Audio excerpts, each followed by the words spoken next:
It's a great race. I think it was my first 5K, my first road 5K actually, so it's very new to the event, but I thought it was going to be very similar to what I was accustomed to in college, being like cross country, except obviously it's a bit shorter. But I think I ran it pretty well. I let the big boys do their thing and kind of show me the ropes for a little bit, and then I just wanted to make sure I was in contention to win, and I ended up getting third. What's been going on with your training situation? Have you been happy with how your pro career has kind of gotten to a start? Yeah, I mean, I'm very happy right now. I'm not going to lie. When I first started going pro, you kind of think it's going to be an easy transition, and just being a new group. I mean, I even kept the same coach, but there's just little things that I deferred from my lifestyle, and it was kind of hard for me to kind of get a rhythm. But I mean, you guys saw my race in February at New Balance Grand Prix, and that was a huge eye-opener to me. And you know, I had to sit down and do some self-reflection and kind of think about the things that I was doing before that made me a great runner, and how I can incorporate that lifestyle to my current one. And once I was able to kind of just have that self-reflection, I was able to get better training in and have better performances on a bigger stage. What did you think about? Pardon? What did you think about when you self-reflected? Just holding myself accountable, you know. Stuff like doing core, my sit-up routine, choice of food that I'm eating. I mean, I love barbecue. I'm in the South, kinda, and there's a lot of barbecue options over there, but just little stuff like that. Even like when I was in school, I would be up and walking to class back and forth and getting some good steps in so my legs aren't just like getting really numb all day. And you know, being a pro, playing a lot of Fortnite and hanging out on the couch watching Netflix, so I just had to think about the stuff that I was doing in my regular day-to-day that had me feeling good, and you know, just little stuff like that. So was it workouts that were going poorly as well, or was it just like, oh, I ran 4:03 in a mile, I got to change my habits? Workouts were going fairly poorly. I wasn't doing too bad. I wasn't getting dropped because it was early in our season, and guys were on different schedules. Like Ben was just starting up again, so but my workouts weren't going as well as I was accustomed to.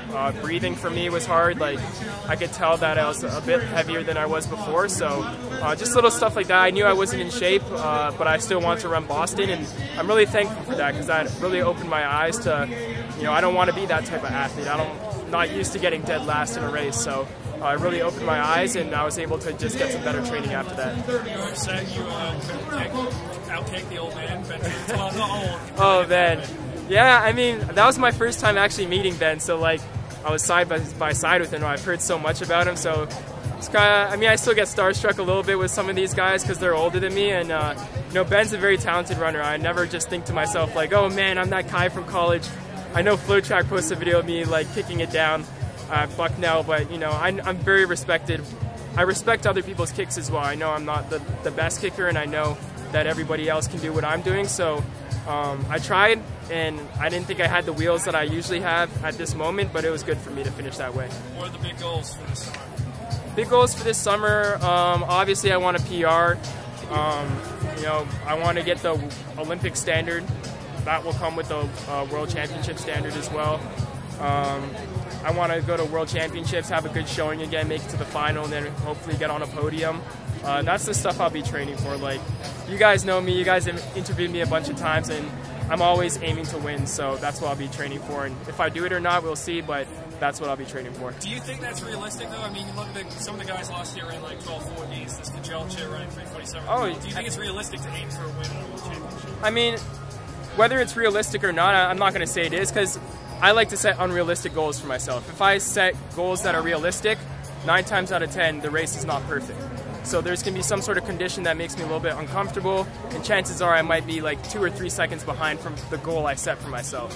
But if I'm training to run, you know, 12:58 or something crazy like that, or finish, you know, with Kajelcha side by side and with those amazing runners, chances are, you know, same thing. Like, the race might not go my way, but what was realistic for me, I'll be a lot further than that. And a great example is when I went to World Champs. Like, to be honest, my coach, Coach Fox, when we went to London, he had a ticket going home before the final.